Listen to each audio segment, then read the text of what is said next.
PCB ਦੇ ਇੱਕ worker ਨੂੰ ਪੁਲਿਸ ਨਾਲ ਬਦਤਮੀਜ਼ੀ ਕਰਨੀ ਮਹਿੰਗੀ ਪੜ ਗਈ ਜਨਾਬ। ਇਹ ਤੁਹਾਡੇ ਨਾਲ ਡਿਸਕਸ ਕਰਾਂਗੇ। ਇੱਕ ਵਰਕਰ ਮੋਟਰਸਾਈਕਲ ਤੇ ਕਜ਼ਾਫੀ ਸਟੇਡੀਅਮ ਇੰਟਰ ਹੋ ਰਿਹਾ ਸੀ ਮੇਨ ਗੇਟ ਤੋਂ। ਪੁਲਿਸ ਅਹਿਲਕਾਰ ਨੂੰ ਉਹਨੂੰ ਰੋਕਿਆ ਔਰ ਉਹਦਾ ਕਾਰਡ ਚੈੱਕ ਕਰਨ ਦੀ ਕੋਸ਼ਿਸ਼ ਕੀਤੀ ਤਾਂ ਉਸਨੇ ਬਦਤਮੀਜ਼ੀ ਸ਼ੁਰੂ ਕਰ ਦਿੱਤੀ।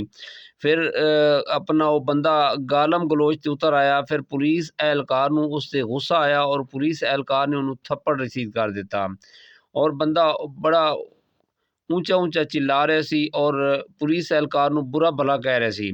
फिर जनाब पुलिस एहलकार ने ये शिकायत की अपने SP साहब नूं। SP साहब ने उन्होंने समझाया, वो फिर भी बाज नहीं आया और गुत्थम गुत्था हो रहा सी।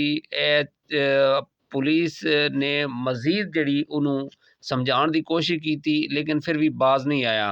हुण देखने हैं कि पुलिस इहदे खिलाफ की कार्रवाई करदी।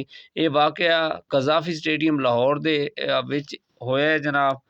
जिहड़ा तुसीं ये सामने देख रहे हो कि बंदा मोटरसाइकिल लैके जा रहा है। फिर जनाब पुलिस ने उन्होंने बड़ा समझाया कि बाज आ जा, लेकिन वो बंदा बाज नहीं आया। बुरा भला कह रहे सी, उहदे कोल कार्ड नहीं सी ताकि अपने आप नूं साबित करे कि मैं वाकई PCB दा वर्कर हाँ।